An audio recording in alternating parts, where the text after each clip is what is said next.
What's up, everybody? Hope you're all having a good week. It's Thursday here. Kind of a little slow at the shop. I got some stuff kind of floating around that I'm just waiting on answers for. So I'm getting going on a side quest that I need to get done on the vet. So I've got the quick change. The reason that you've probably seen it in other videos that it's just a center section is because it's actually a solid axle quick change that I'm trying to convert to IRS. Um, so basically, the center sections of pretty much all the quick changes are very similar. It's got an input shaft that runs from the bottom. It's kind of dark, so I apologize. But there's a shaft that runs essentially from the pinion all the way back. And then you've got two gears that normally sit back here.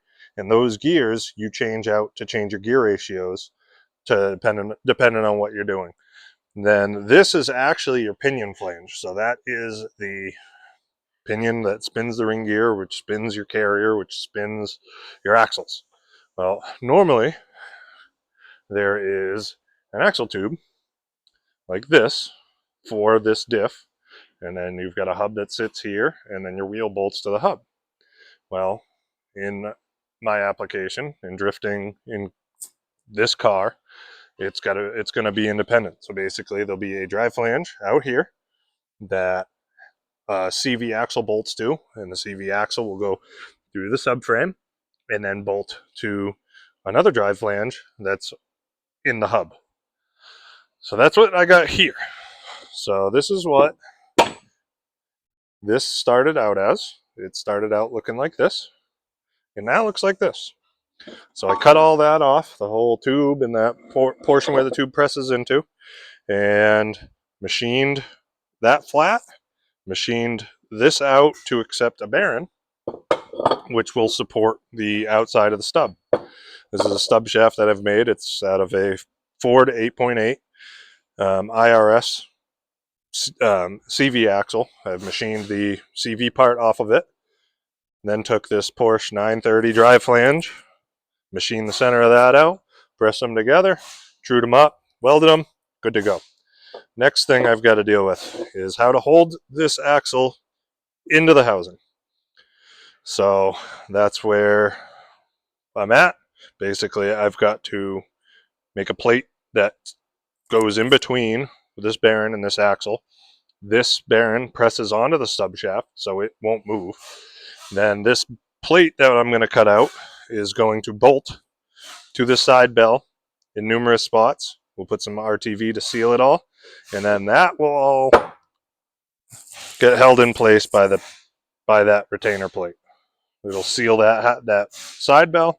It will hold this stub shaft in place, and that will make it so everything works perfect. So the next thing I'm going to do is tear this side down, get this side cut off, machine it, get everything ready to go. I've got to make another stub shaft like that, so it should be good. Now the reason I'm trying to get on this now is because I've got a friend who works at a high school as a automotive instructor, and this thing needs new bearings everywhere. I'm going to completely rebearing the diff.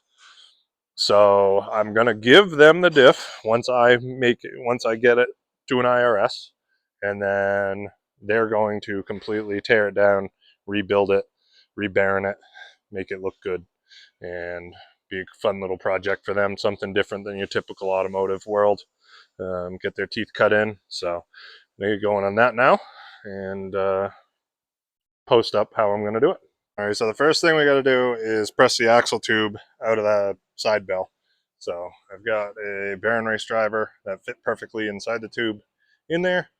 Just stack some stuff stacked up, and we'll get pressing this out, and then we'll cut the end of that off, go from there. So one issue just found out after getting this tube pressed out, flip this over, is the seal that sits on this bell. It has these fingers, these gussets that are close together, sits inside of the side bell, right behind this tube. However, on this one,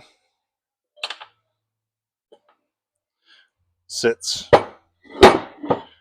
on inside the tube.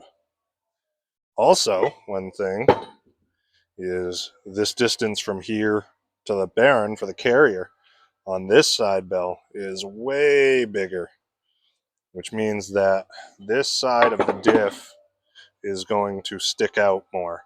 And it's a decent amount. It looks like it's probably going to stick out 1.5 to 2 inches more.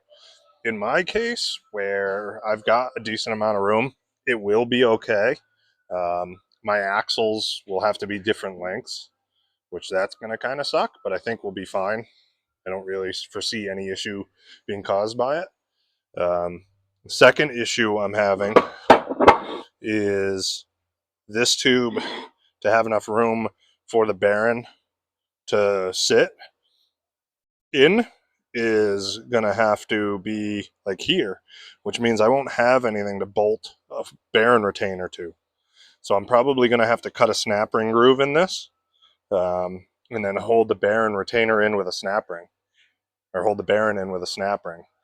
So what I'm probably going to have to do is press a piece in here that'll house this seal, because that seal sits about, well, you can't see nothing, sits about there normally. So it's going to be a little tricky on this side. That side was easy. This side's definitely going to be a little tougher. All right, so I use a wood blade and just rough cut the end of this off with aluminum, or I'm pretty sure this is magnesium. If you use a fine tooth blade, it galls up really fast. So if you use a wood blade and some sort of spray, cuts right through it like butter. So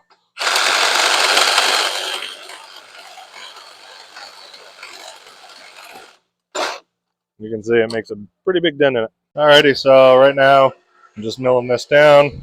Like I said, I got it rough cut, so we're just getting this turned down a little bit. Milled machine down enough where the bearing will sit in there fine.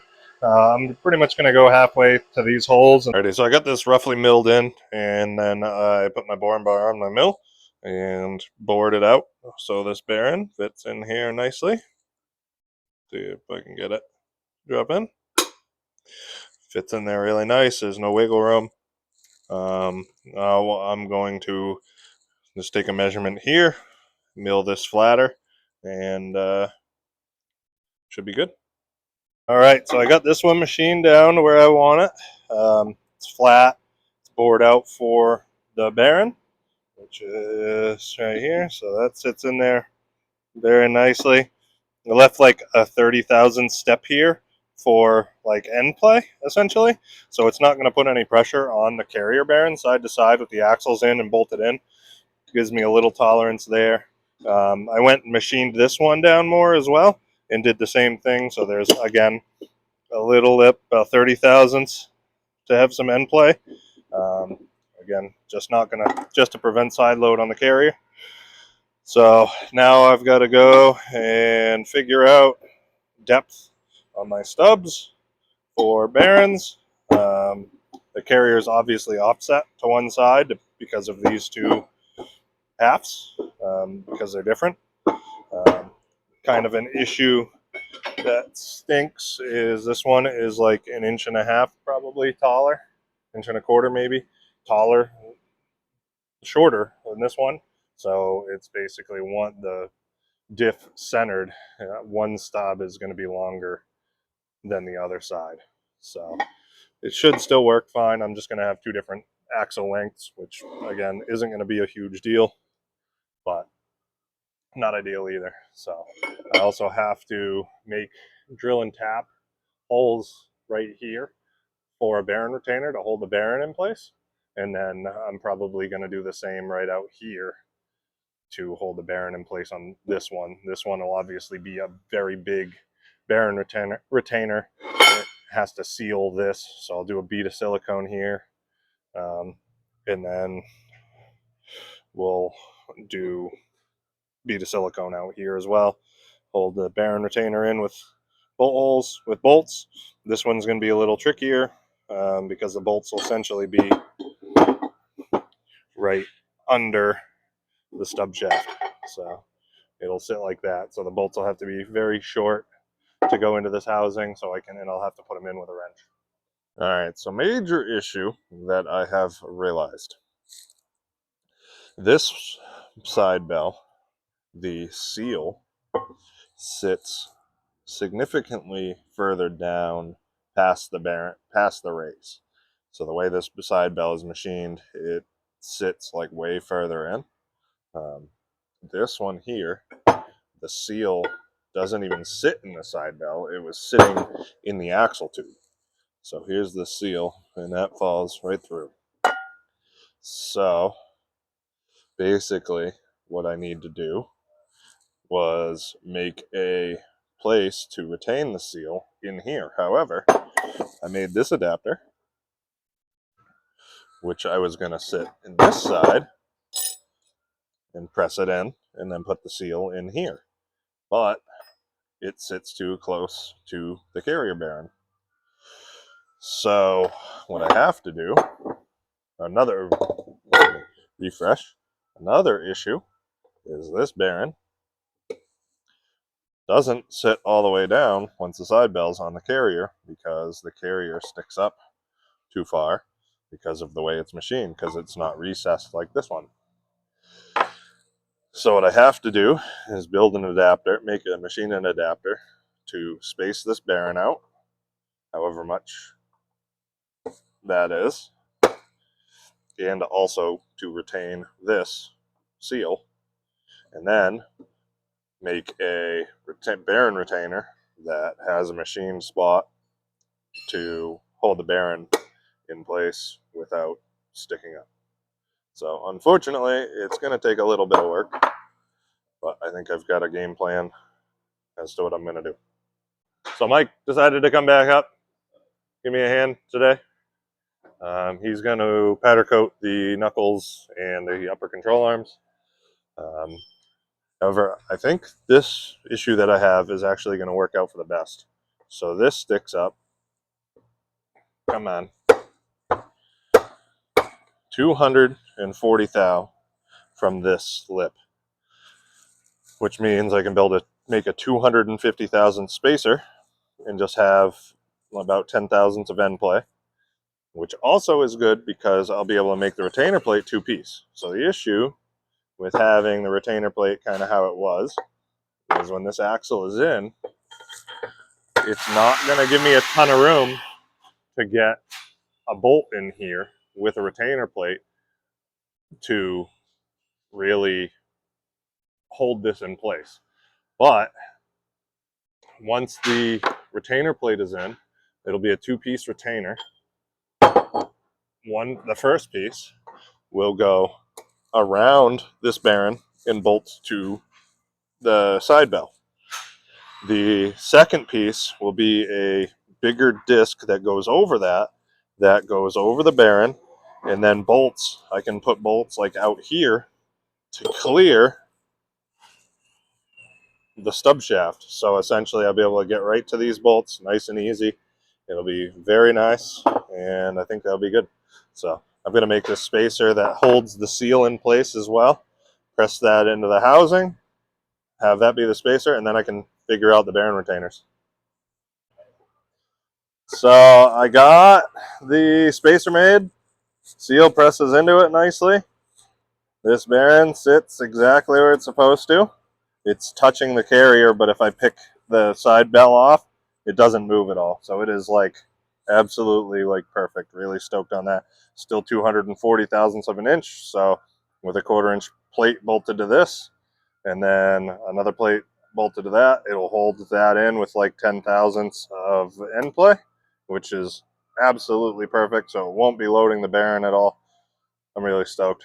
So now on to cutting out on the plasma table, plate to bolt here, and then I'll drill and tap the holes and be good to go. So I ended up getting the retainer plates in, pressed the axle in. Everything is pretty sweet. It works, but it's a massive fail. The flange is too close to the frame. The axle CV boot would run right into the frame. There wouldn't be enough room to clear. So not going to work. I really am bummed about it. But live, learn, have to buy a quick change, I guess. All right, well, unfortunately, with that quick change not working, it's going to do it for this one. I appreciate you guys tuning in. Hope you're enjoying the videos. Please like, share, subscribe, and I'll catch you on the next one. Peace.